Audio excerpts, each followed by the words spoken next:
Hello friends, good morning. स्वागत है आप सभी का ऑनलाइन स्टडी में। आज की इस वीडियो में कवर करेंगे बिहार एसआई मेंस के पेड सेट के सॉल्यूशन का सेट नंबर 4। इससे पहले हम लोगों ने ऑलरेडी सेट 3 तक कंप्लीट कर चुका है और इसमें फ्रेंड्स देखेंगे 80 क्वेश्चंस, क्योंकि 20 क्वेश्चंस का सेट मैंने जो मैथ्स और रीजनिंग है उसका अलग से वीडियो प्रोवाइड करा दिया था।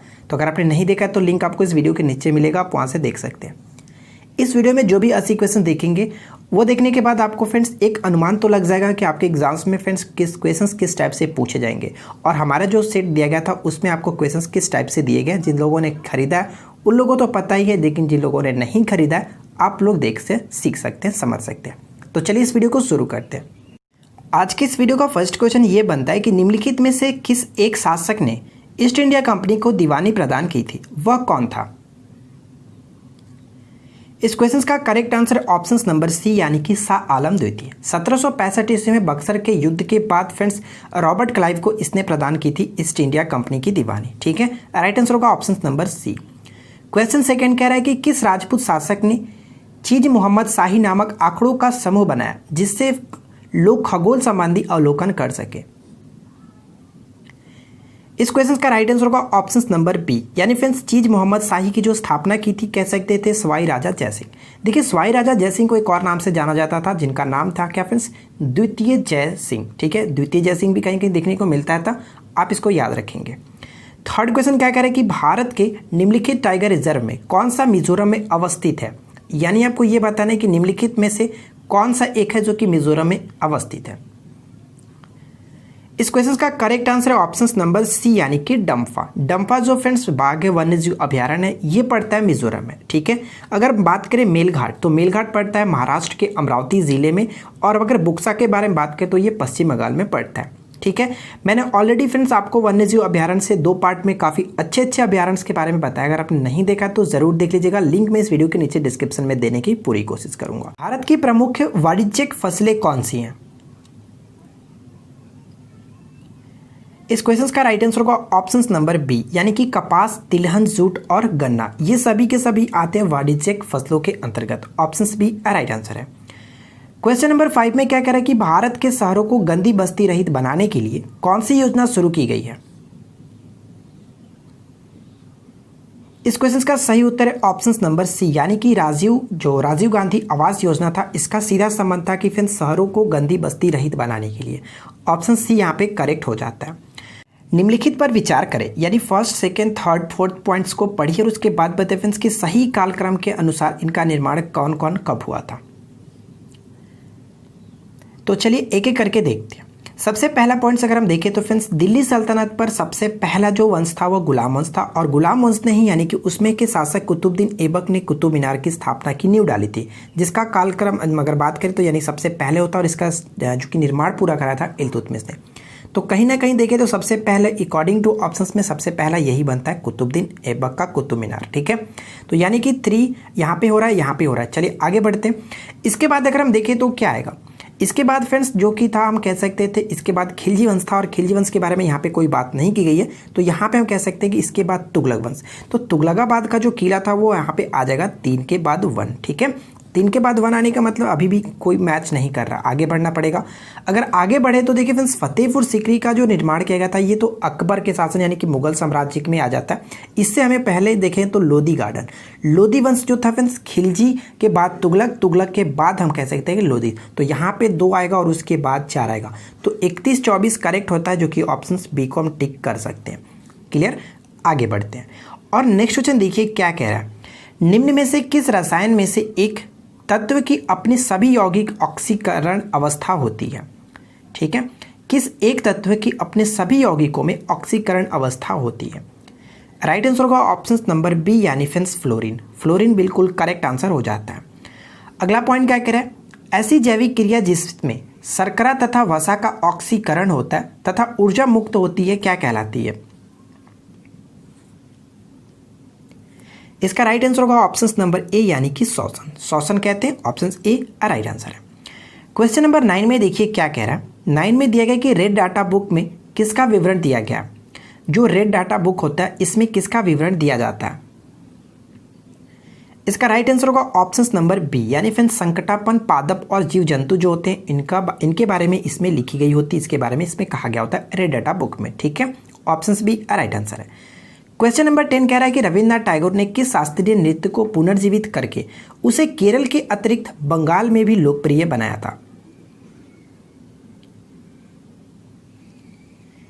इसका राइट आंसर होगा ऑप्शन नंबर बी यानी कि कथकली। ठीक है फ्रेंड्स, कथकली जो है कि केरल का एक शास्त्रीय नृत्य होता है, लेकिन फ्रेंड्स जो रविन्द्रनाथ टैगोर जी थे उन्होंने शास्त्रीय नृत्य कथकली को पुनर्जीवित करके केरल के अतिरिक्त जो कि बंगाल में भी लोकप्रिय बनाया था। ऑप्शन बी राइट आंसर है। आगे बढ़ते हैं। क्वेश्चन नंबर 11 कह रहा है कि भारत के किस नगर को इलेक्ट्रॉनिक उद्योग की राजधानी कहा जाता है? इस क्वेश्चन का करेक्ट आंसर है ऑप्शन नंबर बी यानी कि बैंगलोर। ठीक है friends, option B will be correct answer Bangalore. आगे बढ़ते हैं। क्वेश्चन नंबर 12, 2011 की जनगणना के अनुसार निम्नलिखित में से कौन सा राज्य साक्षरता के राष्ट्रीय औसत से नीचे है? क्वेश्चन को ध्यान से पढ़िएगा, यहाँ पे बात की जा रही है राज्य साक्षरता के राष्ट्रीय औसत से नीचे, ध्यान से पढ़ना है। तो देखिए फ्रेंड्स, इस क्वेश्चन का राइट आंसर बताने से पहले मैं आपको कुछ पॉइंट्स क्लियर कर दूं। देखिए 2011 के जनगणना के अनुसार अगर हम बात करें तो हमारा सबसे पहले ये जानना होगा कि राष्ट्रीय औसत जो साक्षरता दर है वो कितनी है। तो राष्ट्रीय औसत साक्षरता दर जो होती है वो 73% है, ये आप याद रखेंगे। ठीक है, अगर इससे जो भी नीचे आएगा वो हमारा राइट आंसर यहाँ पे अकॉर्डिंग टू ऑप्शंस हो जाएगा, क्योंकि क्वेश्चन में ये पूछा गया कि राष्ट्रीय औसत से नीचे। ठीक है, तो चलिए मैं आपको बताता हूँ फ्रेंड्स कि कुल कितने राज्य हैं जो कि राष्ट्रीय औसत साक्षरता दर से नीचे है, यानी कि जो कि 73% से नीचे है। तो इसमें कुल 11 राज्य शामिल होते हैं जो कि 73% से नीचे, और उनका अगर हम बात करें तो फ्रेंड्स कुछ टाइप के हैं। तो देखिए बिहार, अरुणाचल प्रदेश, राजस्थान, झारखंड, आंध्र प्रदेश, यूपी, एमपी, छत्तीसगढ़ और उड़ीसा। पहले जम्मू कश्मीर भी आता था, लेकिन अब उसको जम्मू कश्मीर को अब हम केंद्र शासित प्रदेश में इंक्लूड करेंगे। तो हम ये कह सकते हैं कुल 10 राज्य हैं जो कि फ्रेंड्स 73% से नीचे जिनकी साक्षरता दर है। ठीक है, अकॉर्डिंग टू ऑप्शंस यहाँ पे अगर हम बात करें तो उड़ीसा मैंने बिल्कुल आपको बताया था, राइट आंसर हो जाएगा ऑप्शन नंबर सी। ठीक है, उड़ीसा यहाँ पे करेक्ट हो जाता है, लेकिन यहाँ पे बाकी ऑप्शन जो कि वो 73% से एबव है।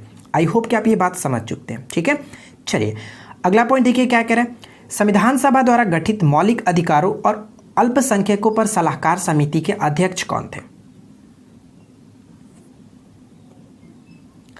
इस क्वेश्चन का राइट आंसर होगा ऑप्शन नंबर बी यानी कि Sardar Patel. Option B will be correct answer. Question number 14 देखिए, सभी प्रकार की किरणें यानी कि अल्फा, बीटा, गामा की खोज तथा माप के लिए निम्न में से कौन सा संयंत्र का उपयोग किया जाता है? इस क्वेश्चन का करेक्ट आंसर है ऑप्शन नंबर ए यानी कि गीगर मुलर काउंटर, जिसको जीएम काउंटर शॉर्ट में कहा जाता है। तो मैंने आपको कई बार बताया फ्रेंड्स कि रेडियो सक्रियता की जो माप की जाती है वो जीएम काउंटर से ही की जाती है। ठीक है, option number A correct answer हो जाता है। क्वेश्चन नंबर 15, विश्व का प्रत्येक पदार्थ अत्यंत सूक्ष्म कणों से मिलकर के बना है, यह सर्वप्रथम किसने कहा था?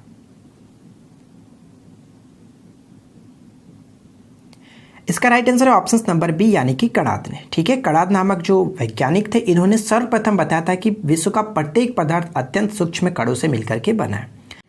स्वतंत्रता पूर्व अवधि में ब्रिटिश सरकार द्वारा भारत में आधुनिक शिक्षा के प्रसार का मुख्य उद्देश्य क्या था?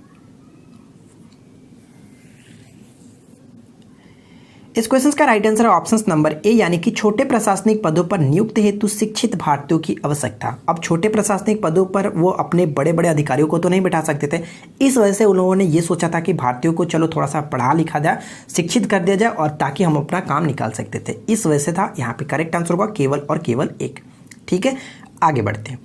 क्वेश्चन नंबर 17, सूरत की फूट 1907 के बाद कांग्रेस किसके हाथ में आ गई थी?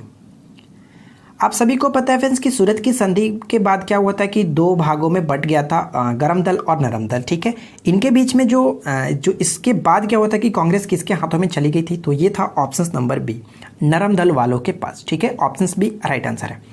यहाँ पे मैं एक चीज़ क्लियर कर दूं फ्रेंड्स कि देखिए यहाँ पे क्वेश्चन ये पूछा जाता है कि सूरत की संधि के समय अध्यक्ष कौन थे। ठीक है, सूरत की संधि के समय अध्यक्ष कौन थे? तो याद रखिएगा रास बिहारी घोष। ठीक है, इनका जो फ्रेंड्स बाद में जो मिलाप हुआ था वो 1916 लखनऊ अधिवेशन में हुआ था।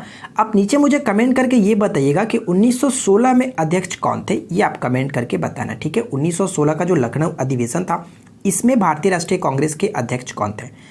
क्वेश्चन नंबर 18 देखिए, वह कौन सेना नायक था जिसे बीजापुर के सुल्तान ने 1659 में शिवाजी महाराज को जिंदा या मुर्दा पकड़कर लाने के लिए भेजा था? इस क्वेश्चन का करेक्ट आंसर है ऑप्शन नंबर बी यानी कि Afzal Khan. Option B will be correct answer. Question number 19, golden handshake scheme किससे संबंधित है? बहुत इंपॉर्टेंट क्वेश्चन, कई बार पेपर में रिपीट हो चुका है ये प्रश्न। और देखिए फ्रेंड्स, बात करते हैं गोल्डन हैंडशेक के बारे में तो स्वैच्छिक सेवानिवृत्ति। Option D will be correct answer. आगे बढ़ते हैं। क्वेश्चन नंबर 20 कह रहा है कि निम्नांकित में से किसका सुमेलन नहीं है, यानी कि एक गलत तरीके से मैच किया गया, तो आपको वो बताना है कि कौन गलत तरीके से मैच किया गया। तो चलिए एक एक करके देखते हैं। यहाँ पे देखिए फ्रेंड्स, वान को कहाँ पे पड़ता है? जर्मनी में पड़ता है, और ये बिल्कुल करेक्ट है कि राइन नदी के किनारे, बिल्कुल करेक्ट। काहिरा जो कि मिस्र की राजधानी और नील नदी की देन भी कहा जाता है, तो ये भी करेक्ट है, इसमें कोई दिक्कत नहीं। न्यूयॉर्क फ्रेंड्स जो कि यूएसए में पड़ता है और यूएसए का एक शहर है, और ये हडसन नदी के किनारे है, स्थित है, कोई दिक्कत नहीं। अगर बात करें फ्रेंड्स यूएसए की जो राजधानी है वाशिंगटन डीसी, वो किस नदी के किनारे पड़ता है? तो पोटोमैक नदी के किनारे, वो भी आप याद रखेंगे। यहाँ पे जो गलत किया गया वियना, वियना वोल्गा नदी के किनारे नहीं है, वियना जो है वो डेन्यूब नदी के किनारे है। ठीक है फ्रेंड्स, ऑस्ट्रिया की राजधानी होती है वियना, और ये गलत है। तो यहाँ पे करेक्ट आंसर होगा ऑप्शन नंबर डी, जो कि गलत किया गया है। आगे बढ़ते, अगला पॉइंट क्या कह रहा है कि निम्नलिखित में से किसने सलाह दी कि भारतीय राष्ट्रीय कांग्रेस को भारत में स्वतंत्रता के बाद एक राजनीतिक पार्टी के रूप में भंग कर दिया जाना चाहिए?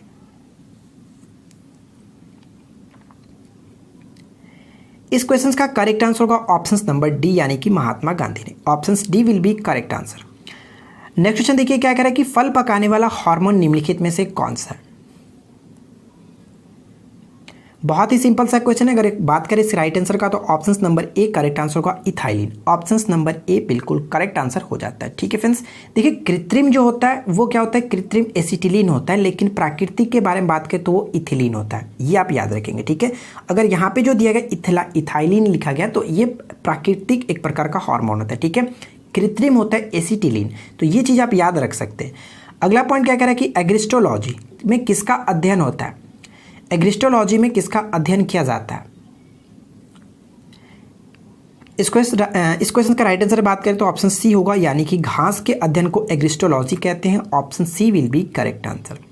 देखिए नेक्स्ट क्वेश्चन क्या कह रहा है कि निम्नलिखित में से कौन सुमेलित नहीं है, यानी कि चारों ऑप्शंस को अच्छे तरीके से पढ़िए और उसके बाद बताइए कि कौन सही तरीके से मैच नहीं किया गया। तो चलिए फ्रेंड्स, मैं आपको एक एक करके क्लियर करता हूँ। पहला पॉइंट तो बिल्कुल करेक्ट है कि लॉर्ड कॉर्नवालिस के शासनकाल में स्थायी बंदोबस्त हुआ था 1793 में। मोस्ट इंपॉर्टेंट पॉइंट है, पेपर में अक्सर देखने को मिलता रहता है। सहायक संधि के बारे में किसे नहीं पता है, ये तो बहुत इंपॉर्टेंट है, लॉर्ड वेलेस्ली। ठीक है, अगर बात करें फ्रेंड्स थर्ड पॉइंट, तो देखिए थर्ड पॉइंट ये गलत है, लॉर्ड हेस्टिंगस। लॉर्ड हेस्टिंगस का शासनकाल क्या था? लॉर्ड हेस्टिंगस का शासनकाल क्या था फ्रेंड्स? तो मैं आपको बता दूं, इनका शासनकाल था 1813 से 1823। लेकिन द्वितीय आंग्ल जो मराठा युद्ध हुआ था, इसका शासनकाल था 1803 से 1805। शासनकाल नहीं, जब ये युद्ध हुआ था तो 1803 से 1805 में हुआ था।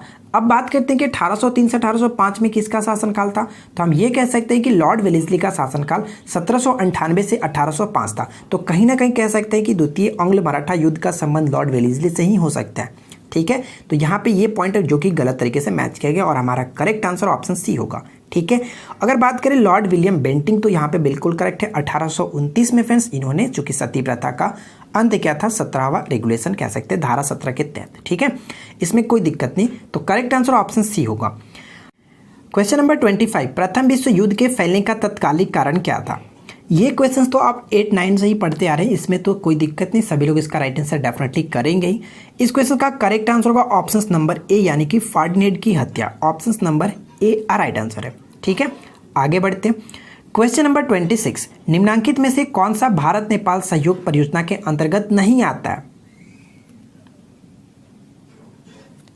तो देखिए फ्रेंड्स, इस क्वेश्चन का राइट आंसर होगा ऑप्शन नंबर डी, यानी कि जो चुखा परियोजना, ये गलत है, क्योंकि ये भारत नेपाल के बीच नहीं, ये फ्रेंड्स जो कि भूटान में बनाया गया था भारत के सहयोग से। तो ये कह सकते हैं ऑप्शन डी करेक्ट आंसर हो जाता है, कि जो कि नेपाल सहयोग नहीं है। ठीक है, अगला पॉइंट कह रहा है कि अक्टूबर गर्मी का प्रमुख कारण क्या है?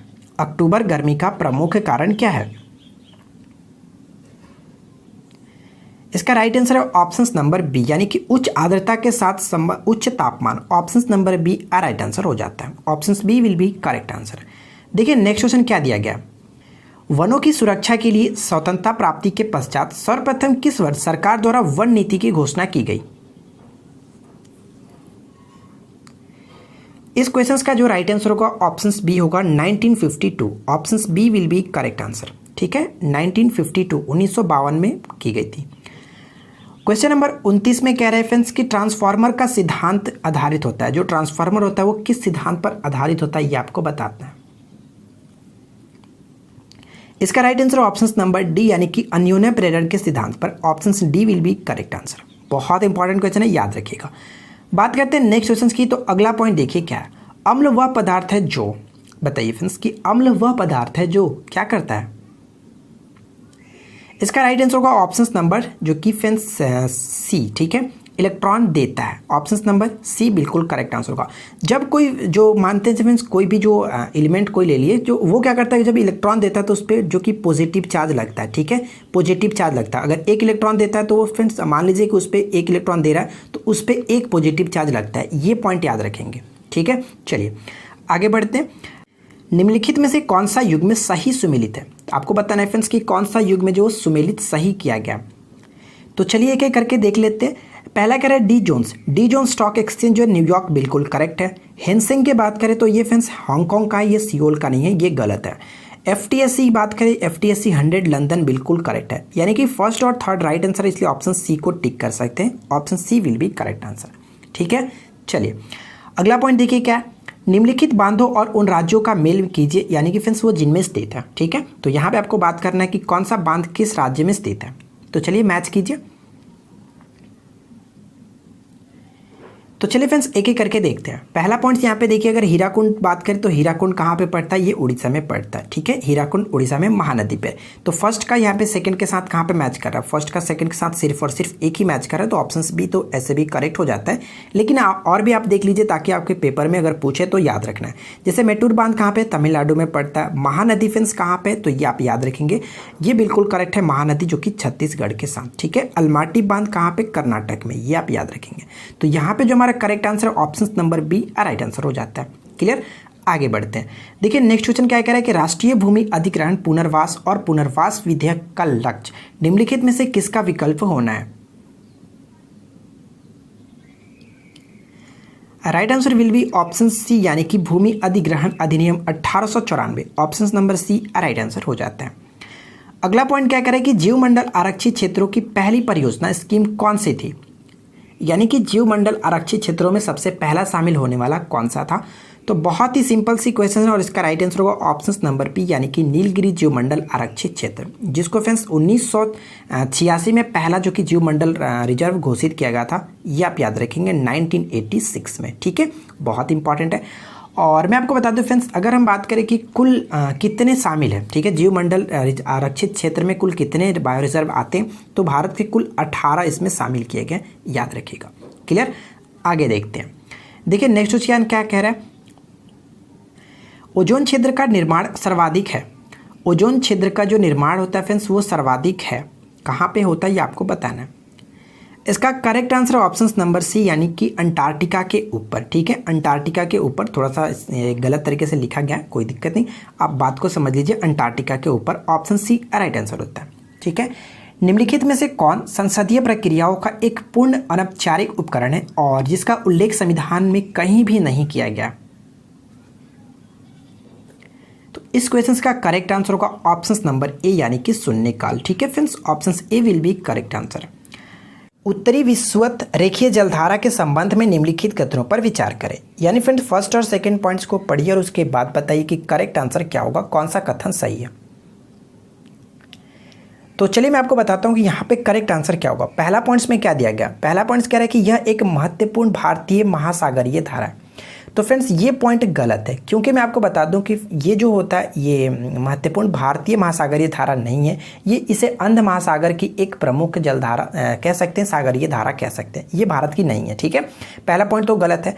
और सेकेंड पॉइंट में कह रहा है कि यह जो है कि पश्चिम से पूर्व की ओर बहती है। तो मैं आपको बता दूं फ्रेंड्स कि अफ्रीका के पश्चिमी तट पर उत्पन्न होकर ये होता है कि पूरब से पश्चिम की ओर प्रवाहित होती है और ये एक प्रकार की गर्म जलधारा है। तो यहाँ पे पूरब से पश्चिम होना चाहिए था, ना कि पश्चिम से पूरब। तो ये पॉइंट भी गलत है। तो राइट आंसर यहाँ पे होगा ऑप्शन नंबर डी, ना ही 1 और ना ही 2, इनमें से कोई भी कथन सही नहीं था। क्वेश्चन नंबर 38, निम्नलिखित बौद्ध धर्म के पंथों में से कौन सा पंथ सिलोन श्रीलंका में फला फूला, बताइए। ऑप्शन बी यहाँ पे करेक्ट आंसर होगा हीनयान संप्रदाय। Option B right answer. Question number 39, निम्नलिखित में से किस फसल की कृषि मात्र उत्तरी गोलार्ध में ही सीमित है?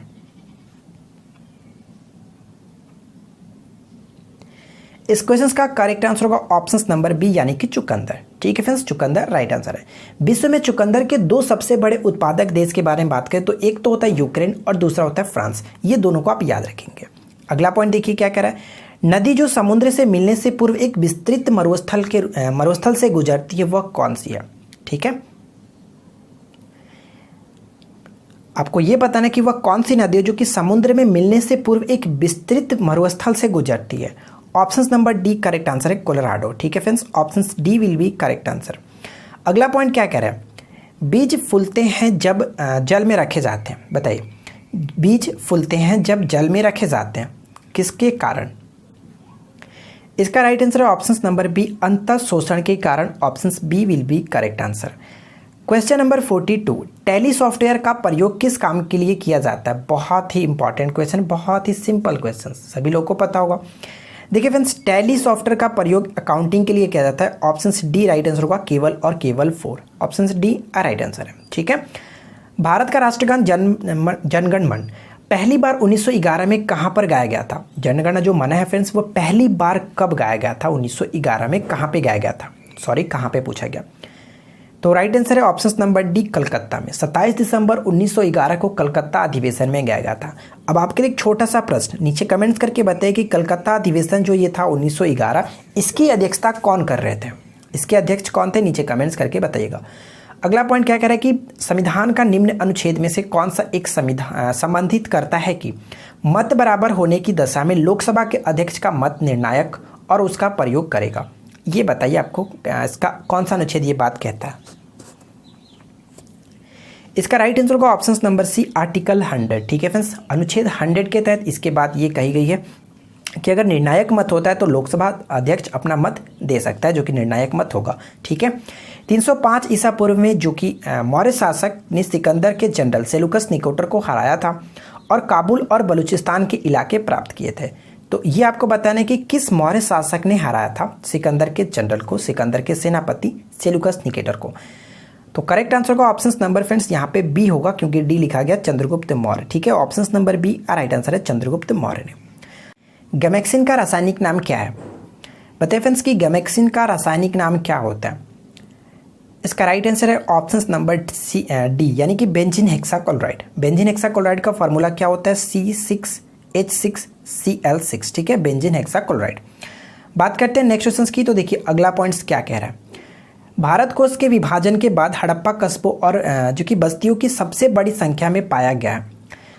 यहाँ पे ये बात कीजिए कि स्वतंत्रता के बाद फ्रेंड्स जो हड़प्पा स्थल का सर्वाधिक जो बस्ती थे, जो कस्बे थे, वो भारत के किस राज्य में सबसे ज़्यादा पाए गए हैं?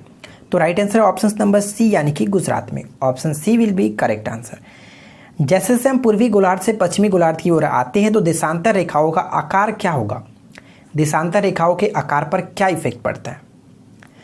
तो करेक्ट आंसर होगा ऑप्शन नंबर बी यानी कि समान रहता है, कोई फर्क नहीं पड़ता है, क्योंकि फ्रेंड्स प्रत्येक देशांतर रेखा जो कि हर जगह समान होती है और इनके बीच की जो दूरी होती है वो 111 किलोमीटर होता है। ये आप याद रख सकते हैं। नेक्स्ट क्वेश्चन कह रहा है कि यदि जून में लंदन में सुबह 10 बजे है तो भारतीय मानक समय होगा दोपहर, आपको बताना है क्या होगा? अगर लंदन में 10 बज रहा होगा तो भारतीय मानक समय के अकॉर्डिंग फ्रेंड्स भारत में क्या होगा दोपहर का? तो आपको पता है कि ग्रीनविच से हमारा जो फ्रेंड्स टाइम है वो कितना है? IST जो है वो करीब करीब 5.5 घंटा आगे है। ठीक है, 5.5 घंटा आगे का मतलब 10 बज रहा होगा तो 5.5 घंटा इसमें आप जोड़ लो, यानी कि कह सकते हैं 10 यानी कि 3:30। ठीक है, तो राइट आंसर यहाँ पे क्या करेंगे? ऑप्शन सी को टिक करके 3:30 बज रहा होगा। ठीक है, आगे बढ़ते हैं। क्वेश्चन नंबर 50 कह रहा है कि हाइड्रोपोनिक्स संबंधित है। हाइड्रोपोनिक्स जो है वो संबंधित है। तो हाइड्रोपोनिक्स का मतलब होता है मिट्टी के बिना पौधों की वृद्धि करना। ऑप्शन नंबर 1 करेक्ट आंसर हो जाता है, याद रखेंगे, मोस्ट इंपॉर्टेंट क्वेश्चन है। 51 कह रहा है कि यदि कोई व्यक्ति मौलिक अधिकारों के उल्लंघन के लिए उचित कार्यवाही करके सर्वोच्च न्यायालय का रुख कर सकता है, इसमें एक प्रावधान है। इनमें से किसमें एक प्रावधान ये दिया गया है? अगर कोई व्यक्ति का मौलिक अधिकारों का उल्लंघन होता है तो उचित कार्यवाही के लिए डायरेक्ट वो सर्वोच्च न्यायालय में जा सकता है, रुख रख सकता है। तो इसका सीधा संबंध है ऑप्शन नंबर बी, यानी फ्रेंड्स संवैधानिक उपचार का अधिकार। आपको पता है कि ये जो बात कही जाएगी आर्टिकल 32 के अंतर्गत कही जाती है, क्योंकि सर्वोच्च न्यायालय की बात की जा रही है। अगर हाईकोर्ट की बात की जाती है वो 226 होता। ये हम लोगों ने कई बार डिस्कस किया। अगला पॉइंट क्या कह रहा है कि भारत में हरित क्रांति का मुख्य उद्देश्य क्या था। भारत में हरित क्रांति का मुख्य उद्देश्य क्या था? तो राइट आंसर होगा ऑप्शन नंबर सी, यानी कि विज्ञान और प्रौद्योगिकी के माध्यम से कृषि का आधुनिकीकरण करना। Option number C correct answer हो जाता है। नेक्स्ट क्वेश्चन देखिए क्या दिया गया। निम्नलिखित कथनों पर विचार कीजिए, यानी फर्स्ट और सेकंड पॉइंट्स को पढ़िए और उसके बाद बताइए कि करेक्ट आंसर क्या होगा, कौन सा कथन सही है।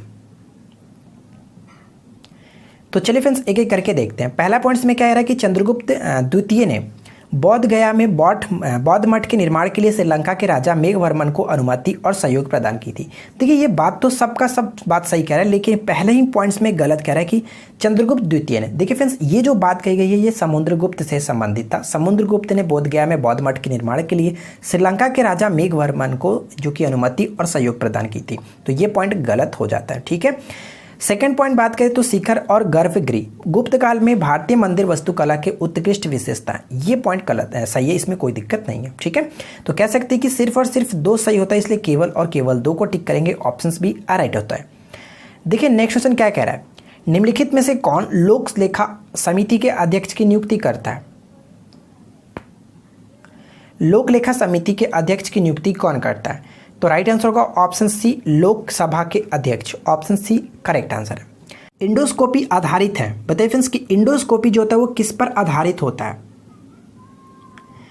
इसका करेक्ट आंसर होता है ऑप्शन नंबर बी पूर्ण आंतरिक परावर्तन पर। इंडोस्कोपी से क्या कार्य करते हैं? मानव शरीर की आंतरिक संरचना की जो भी अध्ययन करना होता है उसके लिए इंडोस्कोपी का प्रयोग किया जाता है, तो जो कि ये पूर्ण आंतरिक परावर्तन पर आधारित है। क्वेश्चन नंबर 56 में कह रहा है कि प्रेशर कुकर में खाना जल्दी पकने लगता है, इसका कारण क्या है?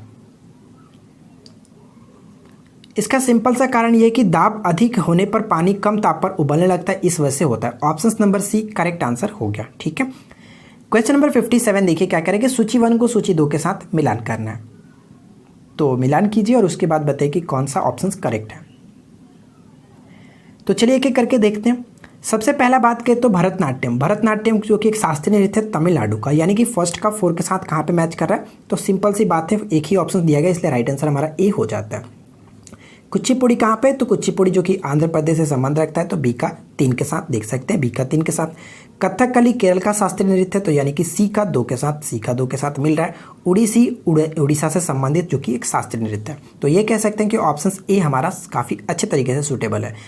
अगला पॉइंट देखिए क्या कह रहा है कि नरसिम्हन रिपोर्ट का संबंध किसके पुनर्गठन से है। नरसिम्हन जो रिपोर्ट थी फ्रेंड्स ये किसके पुनर्गठन से संबंधित है? तो राइट आंसर होगा ऑप्शन नंबर सी, यानी कि बैंकिंग संरचना। ऑप्शन सी राइट आंसर है। नरसिम्हन जो रिपोर्ट थी यानी कि नरसिम्हन आयोग का जो गठन किया गया था वो 1991 में की गई थी, ये आप याद रखेंगे। आगे बढ़ते हैं और अगला क्वेश्चन क्या कह रहा है कि नागासाकी पर संयुक्त राज्य अमेरिका द्वारा गिराए गए परमाणु बम में किसका प्रयोग किया गया था?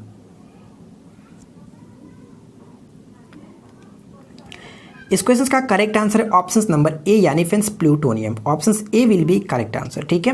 नागासाकी पर कब गिराया गया था? पहले तो हिरोशिमा पर गिराया था 6 अगस्त 1945 को, और जस्ट 3 दिन बाद यानी कि 9 अगस्त 1945 को नागासाकी पर भी गिराया गया था। और नागासाकी पर जो बम गिराया गया था उसका नाम क्या था? फैट मैन, ठीक है। लिटिल बॉय जो कि हिरोशिमा पे, और फैट मैन जो कि ये था, याद रखेंगे। आगे बढ़ते हैं। निम्नलिखित में से कौन सुमेलित नहीं है? तो बताइए फ्रेंड्स यहाँ पे कौन एक सुमेलित नहीं है? यहाँ पे एक मरुस्थल रेगिस्तान से मैच किया गया, तो बताइए। तो यहाँ पे जो करेक्ट आंसर होगा ऑप्शन ए, जो कि गलत तरीके से मैच किया गया। दस्त ए लूथ जो कि ईरान में पड़ता है, ना कि इराक में। तो ऑप्शन ए को आप टिक करके आगे बढ़ सकते हैं, लेकिन बाकी बिल्कुल करेक्ट है, कोई दिक्कत नहीं है, ठीक है, याद रखिएगा। चलिए देखिए नेक्स्ट क्वेश्चन क्या कह रहा है। सरजामी प्रथा किससे संबंधित थी? सरजामी प्रथा का संबंध मराठा भूराजस्व व्यवस्था से। ऑप्शन ए राइट आंसर है, क्लियर। आगे बढ़ते हैं। निम्नलिखित अंग्रेजों में से कौन था जिसने सर्वप्रथम भगवत गीता का अंग्रेजी में अनुवाद किया था? बताइए फ्रेंड्स, भगवत गीता का सर्वप्रथम अंग्रेजी में अनुवाद किसने किया था? तो राइट आंसर होगा ऑप्शन नंबर बी यानी कि Charles Wilkins, William Charles Wilkins इनको कहा जाता है। ऑप्शन बी करेक्ट आंसर हो जाता है। ठीक है, अगर हम यहाँ पे बात करें विलियम जोन्स के बारे में तो मैं आपको बता दूं फ्रेंड्स कि विलियम जोन्स ने 1784 ईस्वी में एशियाटिक सोसाइटी ऑफ बंगाल की स्थापना की थी। ये पॉइंट इंपॉर्टेंट हो जाता है। अगला क्वेश्चन देखिए क्या कह रहा है, निम्नलिखित में से किस राज्य में तांबा खनिज का सबसे बड़ा जो कि भंडार है, किस राज्य में तांबा खनिज का सबसे बड़ा भंडार है? तो यहाँ पे करेक्ट आंसर है ऑप्शन नंबर डी यानी कि राजस्थान। राजस्थान का जो खेतड़ी खान है वो तांबे के लिए ही प्रसिद्ध है। ठीक है, छत्तीसगढ़ बात करें तो छत्तीसगढ़ का जो बस्तर जिला वो टीन के उत्पादन में सर्वाधिक जो कि प्रसिद्ध है। आगे बढ़ते हैं और नेक्स्ट क्वेश्चन क्या कह रहा है, लेप्चा तथा भूटिया जनजाति का निवास क्षेत्र कहाँ पे है? लेप्चा और भूटिया जनजाति का निवास क्षेत्र आपको बताना है। तो बहुत सिंपल क्वेश्चन है, राइट आंसर होगा ऑप्शन नंबर ए सिक्किम। ठीक है फ्रेंड्स, लेप्चा और ये भूटिया जो कि सिक्किम से संबंधित है और लेप्चा कई बार पेपर में पूछा जा चुका है तो आप इसको याद रख सकते हैं। अगला क्वेश्चन कह रहा है कि ऐसे अंग जो विभिन्न कार्यों में उपयोग होने के कारण काफ़ी असमान हो सकते हैं लेकिन उनकी मूल संरचना एवं भ्रूणीय प्रक्रिया में समानता रहती है, क्या कहलाते हैं? किस टाइप के अंग होते हैं वो? तो राइट आंसर है ऑप्शन नंबर डी यानी कि समजात अंग। ऑप्शन डी करेक्ट आंसर हो जाता है। आगे बढ़ते हैं और नेक्स्ट क्वेश्चन क्या कह रहा है कि भौगोलिक विचारधाराओं में नवनियतिवाद की विचारधारा का प्रवर्तक कौन था? नवनियतिवाद का विचारधारा का प्रवर्तक कौन था? ऑप्शन बी करेक्ट आंसर है Griffith Taylor. Option B will be correct answer. देखिए नेक्स्ट क्वेश्चन क्या कह रहा है कि हड़प्पा कालीन समाज किन वर्गों में विभक्त था? हड़प्पा कालीन समाज किन वर्गों में विभक्त था? इस क्वेश्चन का करेक्ट आंसर है ऑप्शन नंबर बी यानी कि विद्वान, योद्धा, व्यापारिक और श्रमिक। ऑप्शन बी राइट आंसर है। ठीक है, आगे बढ़ते हैं। नेक्स्ट क्वेश्चन क्या कह रहा है कि स्थगन प्रस्ताव पेश किया जा सकता है। स्थगन जो प्रस्ताव है ये कहां पर पेश किया जा सकता है? तो करेक्ट आंसर है ऑप्शन नंबर बी यानी कि केवल लोकसभा में। स्थगन प्रस्ताव को केवल लोकसभा में पेश किया जा सकता है। राज्य स्तरीय मानव विकास रिपोर्ट जारी करने वाला प्रथम राज्य है। राज्य स्तरीय मानव विकास रिपोर्ट जारी करने वाला जो प्रथम राज्य है वो कौन है? तो करेक्ट आंसर होगा ऑप्शन नंबर सी यानी कि Madhya Pradesh. Option C right answer हो जाता है। ठीक है, चलिए आगे बढ़ते हैं। मूर्तिकला की गंधार स्कूल शैली निम्न शैलियों में से किसका सम्मिश्रण था? मूर्तिकला की जो गंधार जो शैली था वो आपको बताना है कि किसका सम्मिश्रण था। तो यहाँ पे correct answer option number A यानी फ्रेंड्स भारतीय और ग्रीक शैली का। Option A will be correct answer. कई बार ये क्वेश्चंस पूछा भी गया तो आप इसको याद रखिएगा। लिखित में से कौन सही सुमेलित नहीं है? तो ध्यान से पढ़िए, उसके बाद बताइए कि कौन सही सुमेलित नहीं है। तो देखिए फ्रेंड्स, अगर मैं बात करूं इस क्वेश्चन के करेक्ट आंसर का तो ऑप्शन सी जो कि गलत तरीके से लिखा गया, भारतीय वन प्रबंधन संस्थान कोलकाता में नहीं भोपाल में पड़ता है, इसलिए ऑप्शन नंबर बी यहाँ पे सी करेक्ट आंसर हो जाता है। इसकी स्थापना 1984 में अहमदाबाद के सहयोग से स्थापित की गई थी, याद रखेंगे। अगला क्वेश्चन क्या करें कि गैसीय समीकरण में पीवी बराबर एनआरटी आर सूचित करता है। आर क्या होता है? देखिए फ्रेंड्स, आर यहाँ पे जो होता है एक प्रकार का गैस का नियतांक होता है और अगर आर की वैल्यू को अगर हम बात करें तो आर की जो वैल्यू होती है फ्रेंड्स 8.314। ठीक है, 8.314 जूल प्रति मोल होता है। ठीक है, जूल प्रति मोल। तो यहाँ पे हम कह सकते हैं कि अगर मोल के अकॉर्डिंग तो ऑप्शन नंबर सी को टिक कर सकते हैं, एक मोल गैस को। ठीक है, ऑप्शन सी करेक्ट आंसर। लेकिन आर एक प्रकार का गैस का नियतांक होता है, कॉन्स्टेंट होता है, याद रखिएगा।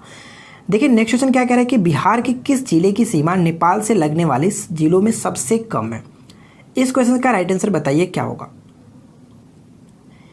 इसका करेक्ट आंसर है ऑप्शन नंबर ए यानी कि सुपौल। ठीक है फ्रेंड्स, सुपौल बिल्कुल राइट आंसर हो जाता है।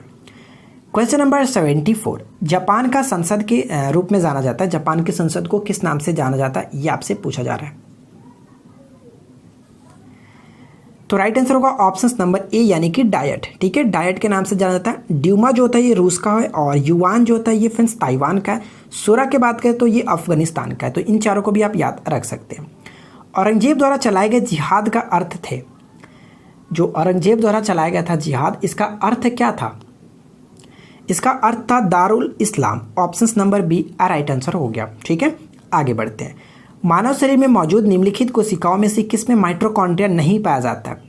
तो बताइए फ्रेंड्स कि माइटोकॉन्ड्रिया किसमें नहीं पाया जाता है? तो इस क्वेश्चन का राइट आंसर होगा ऑप्शन नंबर बी, यानी कि श्वेत रक्त, ऑप्शन नंबर डी होगा लाल रक्त कोशिका, जिसको आरबीसी कहते हैं। और फ्रेंड्स आरबीसी को, इसका जो निर्माण होता है ये कहाँ पे होता है, तो इसका निर्माण अस्थि मज्जा, जिसको बोन मैरो कहते हैं, ठीक है, बोन मैरो में होता है। और इसमें माइटोकॉन्ड्रिया नहीं पाया जाता। इसका औसत जीवन काल कितना होता है, 120 दिन, ठीक है, लगभग 120 दिन दिया जाता है। और इसमें पाया जाने वाला एक प्रोटीन का नाम बताइए। इसमें पाया जाने वाला प्रोटीन का नाम क्या है, तो बिल्कुल सही आपने गेस किया, इसमें पाया जाने वाला प्रोटीन हीमोग्लोबिन होता है, ठीक है। हीमोग्लोबिन एक प्रकार का प्रोटीन है। डायरेक्ट भी क्वेश्चंस पूछा जाता है, याद रखिएगा। निम्नलिखित में से कौन कनिष्क के बौद्ध होने के लिए उत्तरदायी था,